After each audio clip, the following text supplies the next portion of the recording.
Welcome to Live the Dream with yours truly, Marty Kaiser. Buckle up and let's get started. Happy Friday, everyone. I can't even keep track of the days of the week. This is Marty Kaiser with another edition of my Real Estate Tidbits podcast. I can tell you a couple things about me personally. I am totally exhausted.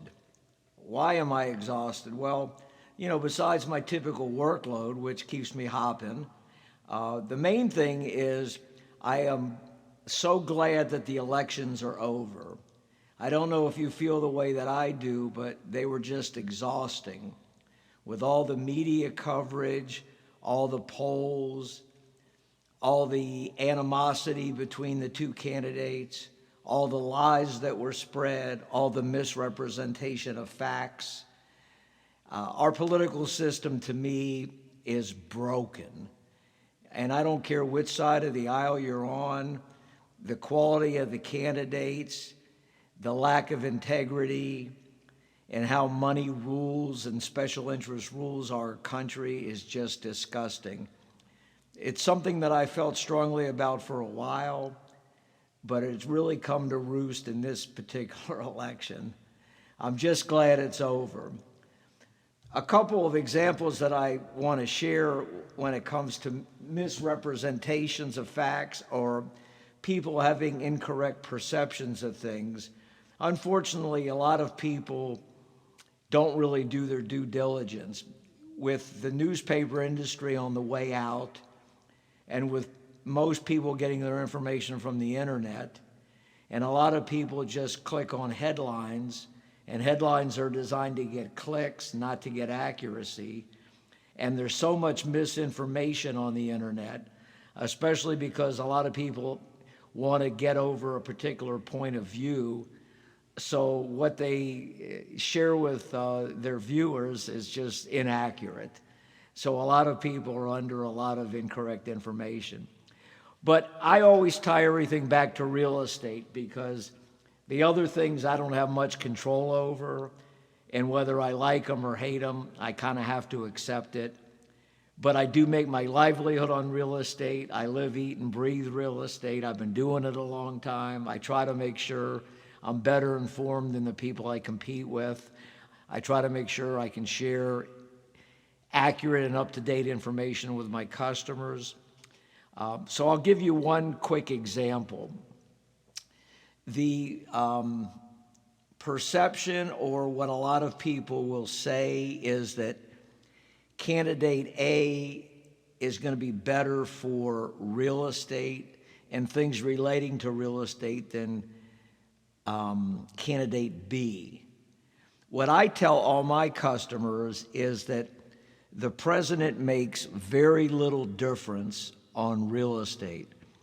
What affects real estate beyond the typical ups and downs of the market and different unusual circumstances that take place is interest rates.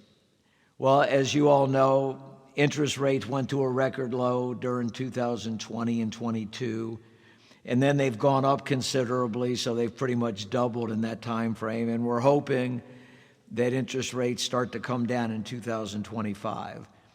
But who controls interest rates are the Federal Reserve. They're an independent body, and they base their way that they oversee interest rates by their thoughts on the economy, and most importantly, over the last couple of years, their thoughts on inflation and how to keep things somewhat level without doing any actions with interest rates that are going to cause a recession or cause runaway inflation. And I think for the most part, now this is just my opinion, over the past few years, they've had a challenging road to navigate ever since we had to deal with the ramifications of COVID. And I think they've kept everything on a fairly even keel. I know a lot of people are not happy with the way things are. But if you compare real estate now to the way it was in 2008 and 2009, our real estate and our banking system were on the precipice of not only bankruptcy, but just something that's unfathomable. It was really nip and tuck if our economy was going to survive then, because it had gotten so bad by the mismanagement by our federal government. But fortunately, it recovered and went on a 14-year growth cycle from 2009 to actually 2023, when it came to two factors: prices continually increasing and inventory continually decreasing. So those two components led to, obviously, prices going up, that buyer demand exceeded seller supply, so it was a very advantageous time for sellers. As I started this and I said I wanted to tie it back to some misperception, if you study real estate for the past 40 to 50 years and the stock market, believe it or not, and this is not my opinion, this is factual information that you can review, real estate and the stock market overall have done better with a Democratic president. I'm not giving any opinion as to which president we had was more capable or did a better job, but this is factual information. But conversely, if you ask the average guy on the street probably who is better for those two barometers, they would probably tell you the opposite. So don't always believe what people tell you. Do your research. But as I said, my opinion is that the president has almost no effect on real estate. So my particular opinion is that the things that I've been sharing with you during the past few months of my podcast, real estate is going to have a growth cycle in 2025, and you're going to see prices going up. But I think you would have had the same result regardless of which of the two candidates were elected. So those things are kind of interesting. You know, when you watch a political race like we've had, a couple things stand out to me. Number one, all the animosity between varying opinions, the millions and millions of dollars that's spent to try to influence people's votes, frequently with misinformation given out. To me, it's really disgusting how money has such a prominent influence in our electoral system. Unfortunately, the Supreme Court, over the past 15 years, allowed basically unlimited money to come in through these PACs and different things to get around the loopholes of financial disclosure. So now it's made a lot of agents beholden, a lot of politicians rather beholden, because in order to get elected, you've got to kowtow to corporate interest. And so that's really why you can't have much confidence in many of our elected officials. There's really only a handful of them that have integrity, in my opinion. I'll use Florida for an example. And this is, again, factual information, not my opinion. Senator Rick Scott just won re-election. I think it's his second or third term, and then prior to that he was the governor. So he's been in a prominent elected position in Florida for a number of years. Well, the thing I can tell you about Rick Scott, without regard to whether he was an effective politician or not, is he was investigated and I believe indicted on a lot of financial irregularities with the healthcare system, and specifically how his company benefited from doing some things that were not really on the up and up. And when he was questioned about this in legal proceedings, he took the Fifth Amendment over 50 times. And yet he's running, he's prominent in our state, and he's making a lot of decisions that can benefit or harm our citizens. Anybody that has to take the Fifth Amendment multiple times, that's like a get-out-of-jail card free in our system, because basically if a person's guilty, they don't lie by saying they didn't do it. They just take the Fifth Amendment. It's kind of a quirk in our system that allows people that have expert representation and know how to game the system to minimize, in many cases, the penalties for their work. And in Rick Scott's case, I don't believe anything really adverse happened to him, and he's still a very wealthy individual, and he's controlling the destiny of a lot of Floridians. You know, some of the things that he's done to harm the common man, he's pretty much gutted the unemployment system when he was governor. He made it hard for people to process. He's pretty much against most government assistance programs. He's tried to turn down a lot of funds from the federal government to improve our infrastructure in Florida. Just a lot of things that, in my opinion, would benefit the average citizen. And he hasn't really offered alternatives to these things. It's easy when you're a multimillionaire to say that the state doesn't need help, but if you don't have solutions to these issues, it's kind of hypocritical. And I think he's been a continual proponent of these things that have been harmful to, the state of Florida. As you've heard in previous podcasts I've talked about the insurance crisis in Florida. Well, that's kind of an indirect byproduct of our elected officials letting the insurance companies get away with just revolting things. They challenge people that make legitimate claims. They continually raise the premiums. They try to reduce the coverage. They have more exceptions. I mean, our insurance industry is in a state of disarray in Florida.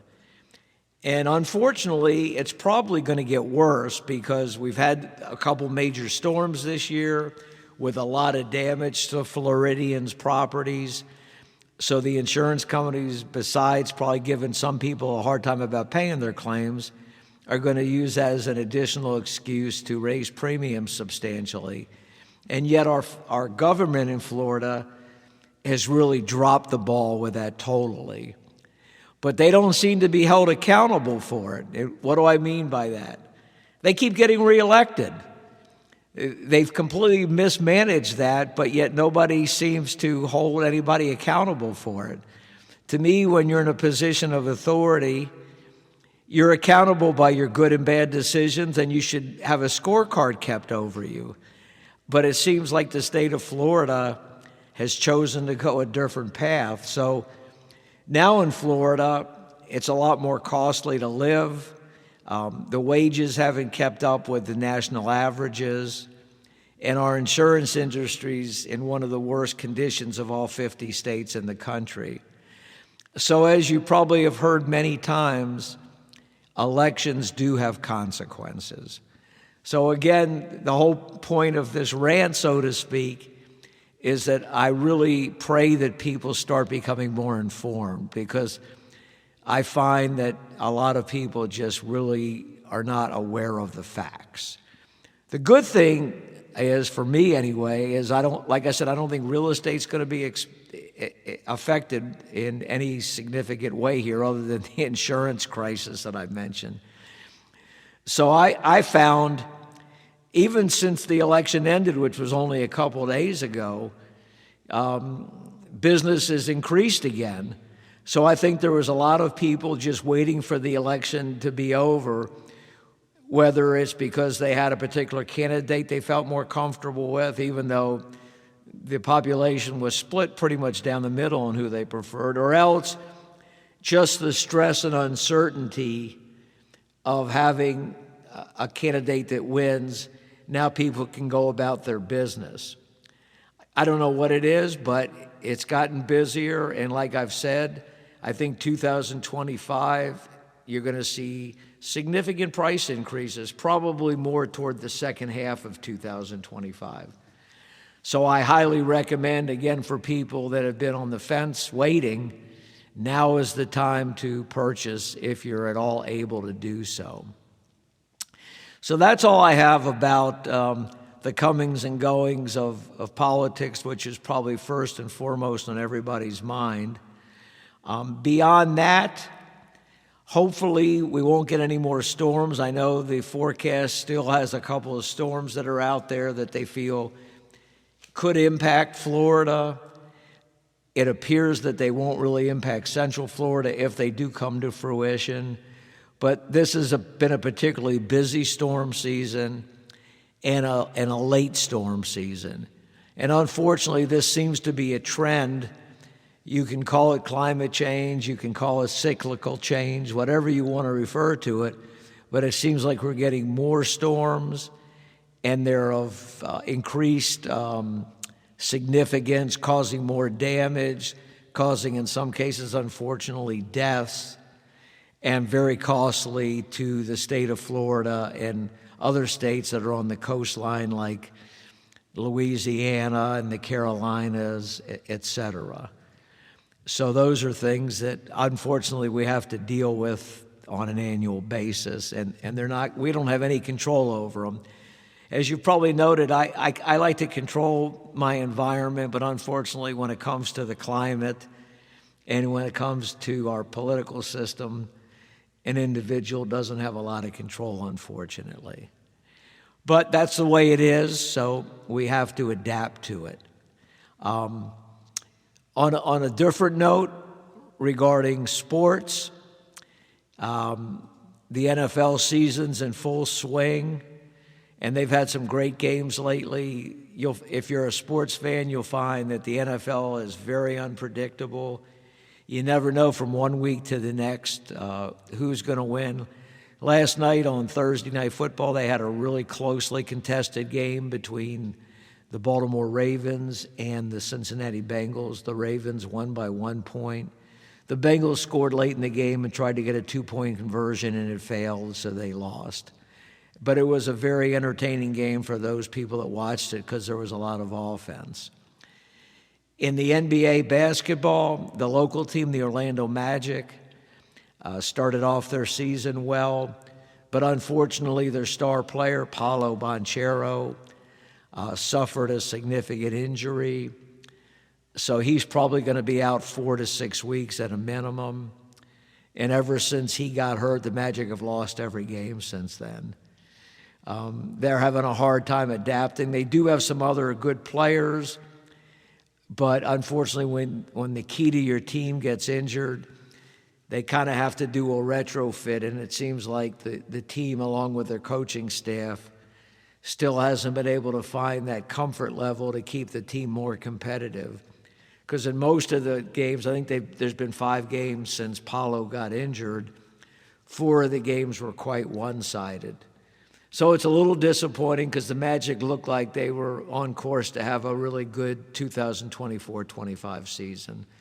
But hopefully they can kind of tread water, as they say in sports, until Paolo comes back from his injury. The last thing I wanted to go over, and probably my biggest revelation or pet peeve, is our political polling system. I think it's clear during the last 3 elections that our polling system is biased and inaccurate. They've been wrong on the last 3 elections. This particular election and the 2016 election more so than others. I won't speculate on the reasons for their inaccuracies because I'm not in the polling business. I only know that they were inaccurate. This last election that we had, every single poll that was a reputable poll had the election dead even, and they all felt it was going to hinge on the state of Pennsylvania, who they elected. And yet, it was a fairly significant win for ex-President Trump. And not only that, but he was the first Republican candidate in more than 25 years to win the popular vote. So he won the popular vote by over 2 million votes, where in previous elections, regardless of whether they're Democrat won or lost, the Democrats always won the popular vote. And so that's a significant change. I believe President Biden won the popular vote by, I think, about 2 or 3 million people in 2020. So the change in the popular vote in this election was around 5 million people. So that's huge. And it's definitely something that I'm sure the Republicans were thrilled about, and the Democrats were probably very concerned about. Some of the telltale signs, I think, that led to that were when they did polling of people and the average person spoke about their most important issues that they felt affected them, the majority of them, by probably a 2-to-1 margin or greater, felt that the country was headed in the wrong direction, and that they were very dissatisfied with, what was going on in the United States. And rightly or wrongly, that's how people felt. So that, when you look at that, you'd say, well, that would set the table for a change in the presidency. And of course, we had a change in Congress too, because the Republicans now control all 3 chambers. So when you think of that from a logical point of view, we had this finite information about people that were dissatisfied with the status quo, but yet the polls told us something else. It doesn't take a rocket scientist to know that if 70% of the people think the country's headed in the wrong direction, then they're probably going to make a change at the polls and vote in the party that's not in power. But yet our polls had a different story. I also think the polls are somewhat manipulated, because I think it's to all the networks' interests, whether they're left-leaning networks or right-leaning networks. The more intrigue they put, the more they have all these pundits saying how close the election is, and the more they keep people on edge, the more people are going to watch the networks, and so that improves their ratings, commands more advertising dollars, etc. Our capitalistic system has good things with it, but it also has a lot of self-interest and money being the priority, and not a lot of other things that probably should take place over money. So, that's something that's gone on in our country for a while, but it seems to be that money's having more priority than it used to, which is unfortunate for, I think, the average citizen. But again, none of these things are going to change unless people demand change. And demanding change means not only people's political perspective, but do they tell the truth?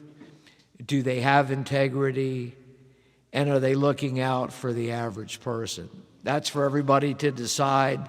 That's just my perspective and opinion as to the comings and goings of our country. So that's all for today. I hope everybody has a joyous weekend.